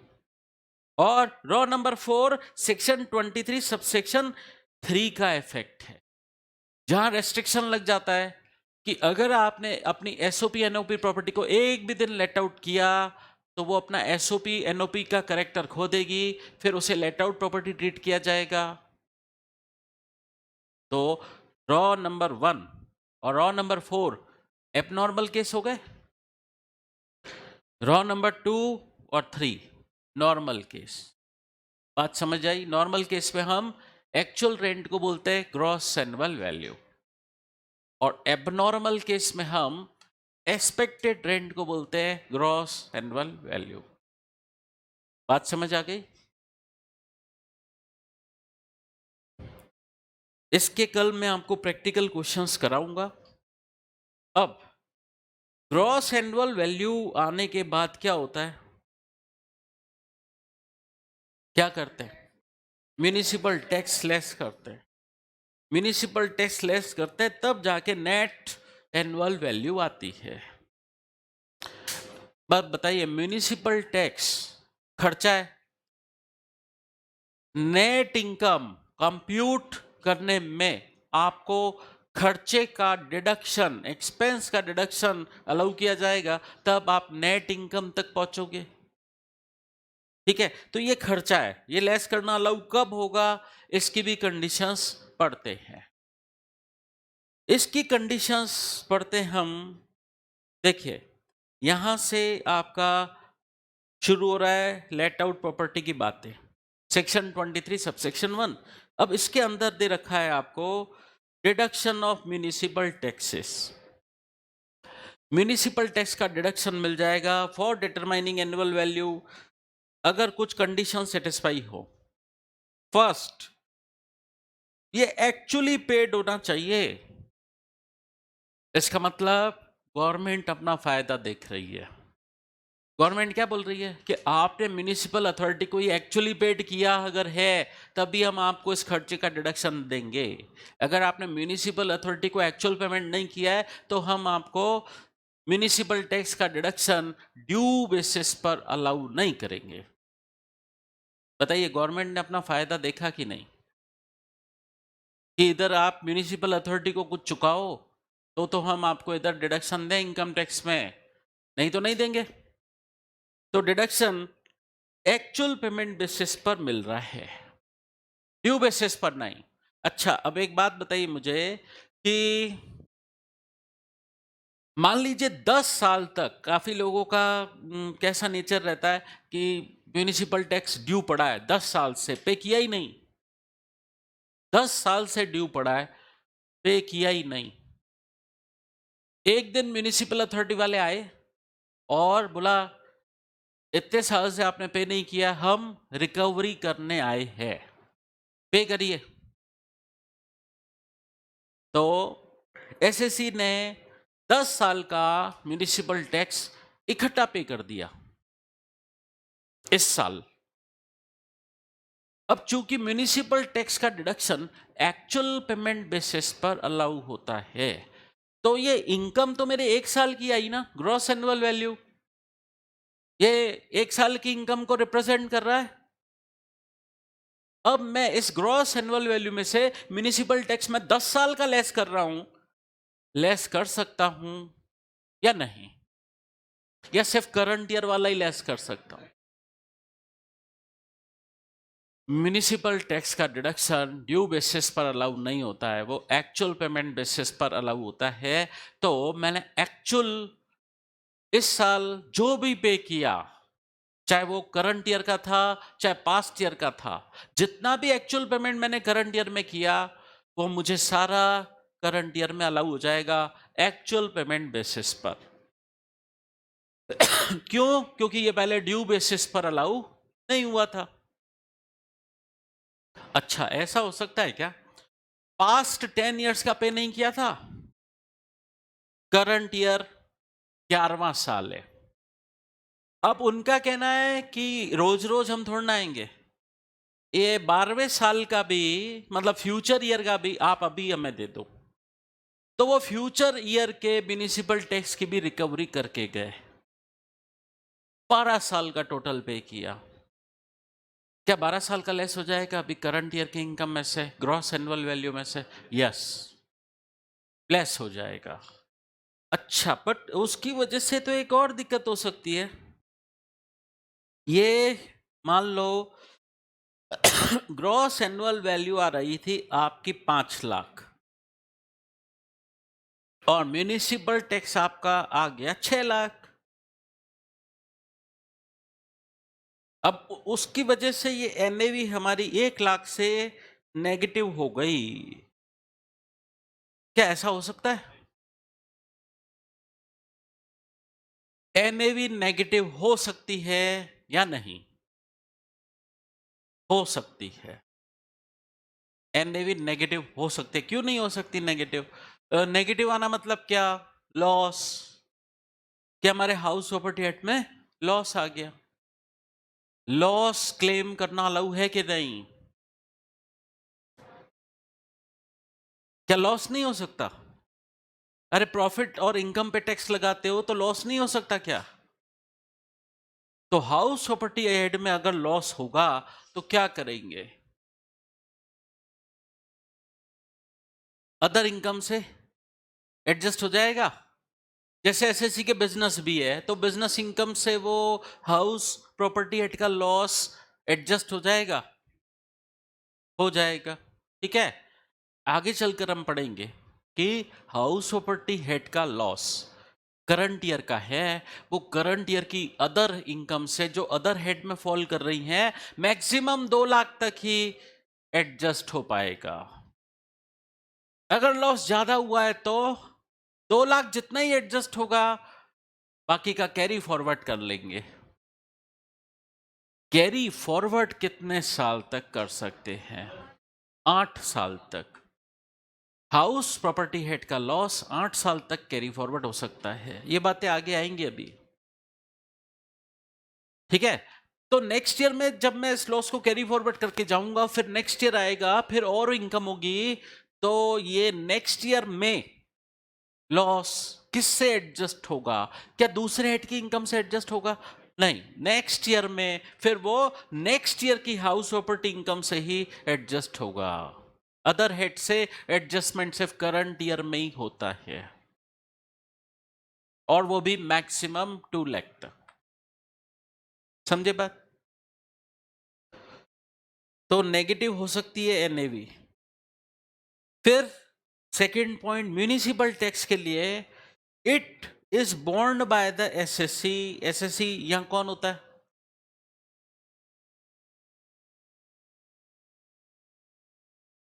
किसका? म्युनिसिपल टैक्स का एडवांस में पेमेंट किया। मैंने बता दिया आपको, आपने किसी फ्यूचर ईयर का म्युनिसिपल टैक्स इस साल पे कर दिया। मैं तो आपको कह रहा हूं जो भी आप इस साल पे कर रहे हो, चाहे वो पास्ट ईयर का है, चाहे करंट ईयर का है, चाहे फ्यूचर ईयर का है, सब अलाउ हो जाएगा एक्चुअल पेमेंट बेसिस पर। मतलब किस ईयर का है ये नहीं देखेंगे, इस साल पे कितना किया है, वो है किसी भी ईयर का, पे कितना किया है वो सब लेस हो जाएगा।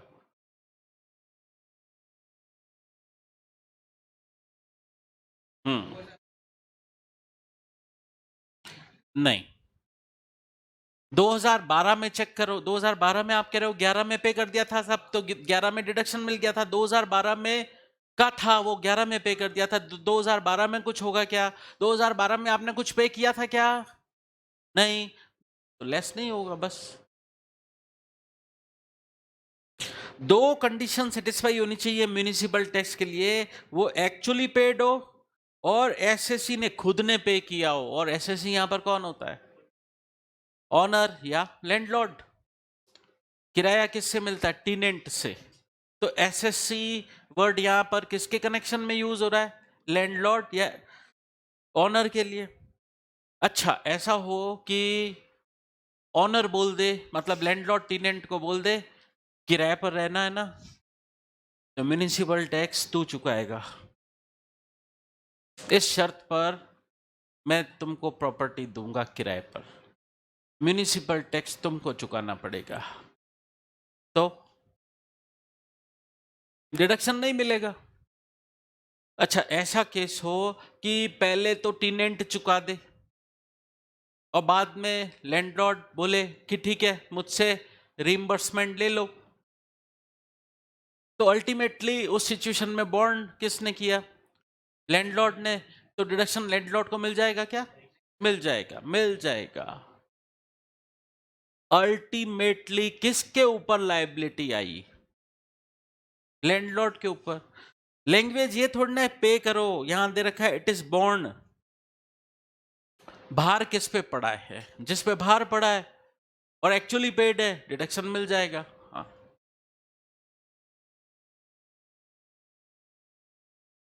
देखो इनकी बातें वही हैं बार बार कि उन डिपार्टमेंट को पता कैसे पड़ेगा, डिपार्टमेंट को पता कैसे पड़ेगा। पहले आप एक्ट पढ़िए ईमानदार रहते हुए। ईमानदार रहना है, घपले का बाद में सोचना है, पहले ईमानदार। इनकम टैक्स डिपार्टमेंट आपको ईमानदार होना एज्यूम करता है।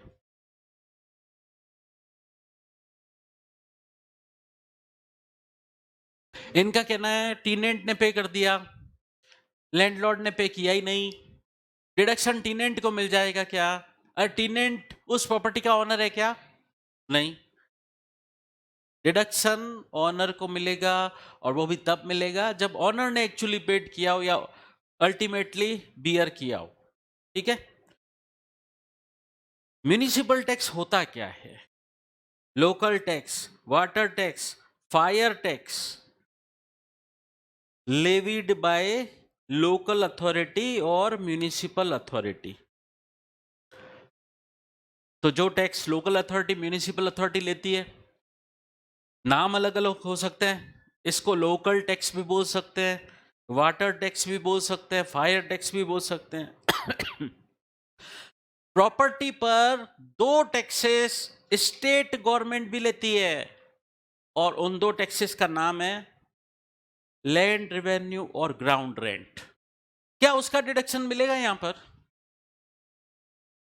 नहीं, यहां पर सिर्फ म्यूनिसिपल टैक्स का ही डिडक्शन मिलेगा। और म्यूनिसिपल टैक्स का मतलब होता है taxes levied by municipal authority. जो टैक्स प्रॉपर्टी पर स्टेट गवर्नमेंट ने लेवी किया है, चार्ज किया है, वो म्यूनिसिपल टैक्स है ही नहीं। यहां पर तो सिर्फ म्यूनिसिपल टैक्स का ही डिडक्शन मिलता है। ठीक है, ये बता दिया आपको section 23 subsection 2 SOP NOP property की एनुअल वैल्यू क्या होती है? नील। अब एक खास बात, मेरे को एक बात बताओ, क्या कंपनी एसएससी हो सकता है ना इनकम टैक्स में? बोलो, कंपनी एसएससी हो सकता है इनकम टैक्स में? कंपनी के पास एक ओन्ड प्रॉपर्टी है, कंपनी बोल सकती है ये हमारी एसओपी एनओपी प्रॉपर्टी है, हम इसमें रहते हैं। कैसे रहते हैं? जो नेचुरल पर्सन है वही रह सकता है ना, जो आर्टिफिशियल पर्सन है वो कैसे रह सकता है? एनओपी क्लेम कर सकते हैं कि हम ऑक्यूपाई नहीं कर पा रहे?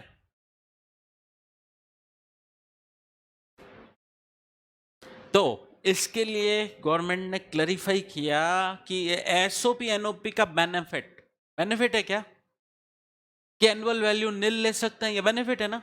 तो ये एनुअल वैल्यू ले पाने का बेनिफिट सिर्फ मैक्सिमम दो प्रॉपर्टीज तक अलाउ होता है और सिर्फ इंडिविजुअल और एएचएफ को ही अलाउ होता है। अगर ऐसी कंपनी है तो वो नहीं क्लेम कर सकते एसओपी एनओपी होने का बेनिफिट, वो नहीं क्लेम कर सकते। ये बेनिफिट सिर्फ इंडिविजुअल एचएफ को ही मिलेगा।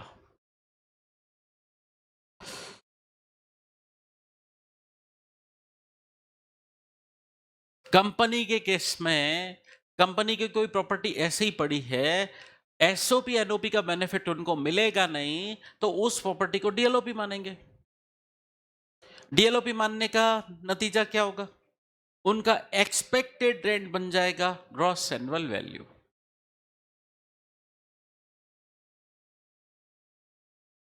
यस, पार्टनरशिप एसओपी एनओपी का बेनिफिट सिर्फ इंडिविजुअल एचयूएफ के लिए है, बाकी अदर एसएससी, पार्टनरशिप फर्म है, एलएलपी है, कंपनी है, अगर उनके पास कोई एसओपी एनओपी प्रॉपर्टी है, वो नहीं बोल सकते इसकी एनुअल वैल्यू निल, उनके लिए तो वो प्रॉपर्टी फिर डीएलओपी मानी जाएगी। ठीक है, अच्छा डीएलओपी मानेंगे तो फिर उसमें और बातें हैं। मैक्सिमम केसेस में कंपनीज क्या बता देती है, ये प्रॉपर्टी हमारे पास पड़ी है, ये हमने अपने वर्कर्स को रहने के लिए दी है। तो उस सिचुएशन में क्या उसे deemed to be let out मानकर उसकी एक्सपेक्टेड रेंट को ग्रॉस एनुअल वैल्यू माना जाएगा? टैक्स प्लानिंग का पॉइंट है। टैक्स प्लानिंग, कंपनी क्या बता देगी, हमने वर्कर्स को दिया है, और कंपनीज प्रैक्टिकली अपने वर्कर्स के रहने के लिए, वर्कर्स वेलफेयर के लिए प्रॉपर्टीज परचेस करते हैं। जो वर्कर्स दूर से आते हैं काम के लिए कंपनी के पास, दूसरे शहरों से, कंपनी उनको मकान अलॉट करती है एम्प्लॉयज को। तो अगर कंपनी बोले कि ये तो हमने अपने एम्प्लॉयज को, वर्कर्स को अलॉट कर रखा है उनके रहने के लिए, तो फिर उसको deem to be let out मानकर टैक्सेबल किया जाएगा क्या? क्यों नहीं किया जाएगा? क्यों नहीं किया जाएगा? कारण, वर्कर्स को दिया, बट बताओ ना, आपको लॉजिक बताना पड़ेगा। आप एक मिनट चार्जिंग सेक्शन में आओ, चार्जिंग सेक्शन में थर्ड कंडीशन पढ़ो। चार्जिंग सेक्शन में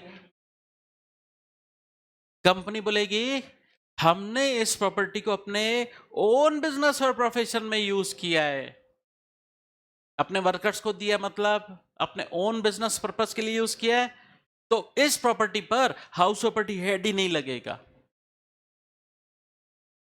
समझ गए? तो इसको डीएलओपी मानकर टैक्सेबल करोगे क्या? नहीं करेंगे।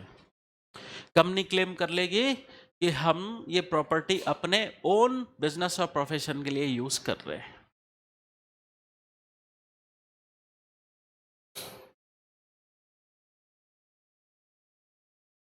तो सेक्शन 23 सबसेक्शन 3, एसओपी एनओपी अगर एक दिन के लिए भी लेट आउट हो गई, एक सिंगल वन डे के लिए भी during the relevant previous year, तो एसओपी एनओपी का बेनिफिट नहीं मिलेगा।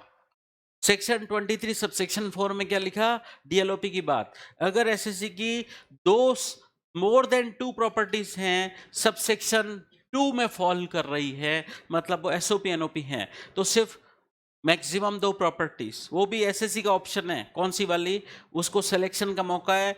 एसओपी एनओपी किसको माने, उसके पास चॉइस है। और अदर प्रॉपर्टीज मतलब 2 से ज्यादा, वो deem to be let out मानी जाएगी। फिर उनका कंप्यूटेशन सेक्शन 23 सबसेक्शन 1 में होगा। ये SSC every year selection change कर सकता है। ठीक है,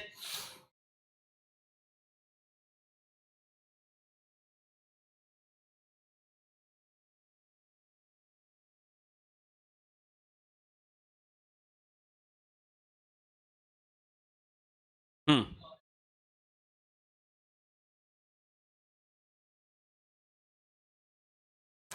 इनका कहना है मेरे पास 3 प्रॉपर्टीज हैं, एक मेरी सेल्फ ऑक्यूपाइड है, ठीक है, एक मेरी नॉट ऑक्यूपाइड है, एक नॉट ऑक्यूपाइड है, और एक जो है उसको एक दिन के लिए मैंने लेट आउट कर दिया था। एक दिन के लिए लेट आउट किया तो वो पूरे साल के लिए लेट आउट ही मानी जाएगी ना। तो ये तो एक्चुअली लेट आउट हो गई, तो इसको तो deem to be let out मानने की जरूरत ही नहीं पड़ेगी, ये तो एक्चुअली लेट आउट हो गई, तो ये तो काउंटिंग से बाहर हो गई। आपकी 2 एसओपी एनओपी हैं, इनकी एनुअल वैल्यू निल, और ये एलओपी है आपका, इसके आप टैक्सेबल वैल्यू बताओगे। एक दिन का एक्चुअल रेंट, एक दिन का एक्चुअल रेंट, एक्सपेक्टेड रेंट पूरे 12 महीने का, एक्चुअल रेंट कम होगा पूरे साल का, ओवरऑल टोटलिटी में देखोगे तो क्यों कम है, ड्यू टू 364 दिन एसओपी वैकेंट है। वैकेंसी का ऐसे नहीं मानेंगे, वैकेंसी का इस केस में ये प्रॉपर्टी आपकी वैकेंट नहीं मानी जाएगी। इस केस में वैकेंट नहीं मानी जाएगी। वैकेंट तब मानी जाती है जब आपका किराए पर देने का इंटेंशन हो, किराए पर नहीं दे सके वो अलग बात है। ठीक है, एक हाँ, नहीं नहीं सही है आर्ग्यूमेंट। अगर आप ऐसा कर लोगे तो एक दिन के लिए ये प्रॉपर्टी लेट आउट ट्रीट होगी ना। आप कह रहे हो एक दिन का ही किराएदार था वो, तो ठीक है ये लेट आउट प्रॉपर्टी हो गई। मैं 364 दिन वैकेंट मानू या क्या मानू, बोलिए। जब लेट आउट प्रॉपर्टी मानी जाएगी तो आप 364 दिन वैकेंसी का बेनिफिट उठा सकते हो। उस केस में आप उठा सकते हो। पहले तो आप पकड़ लो गाड़ी कि ये लेट आउट प्रॉपर्टी रही, एक दिन लेट आउट है, पूरे साल के लिए आप लेट आउट मानोगे तो 364 दिन प्रॉपर्टी वैकेंट है। और वैकेंसी के केस में फिर एक दिन का एक्चुअल रेंट वही बन जाएगा आपका ग्रॉस एनुअल वैल्यू। ठीक है, हाँ, ग्रॉस एनुअल वैल्यू फिर एक्चुअल रेंट ही बनेगा। ठीक है, चलिए अभी इतना ही, अभी और बातें करते हैं आपसे वैसे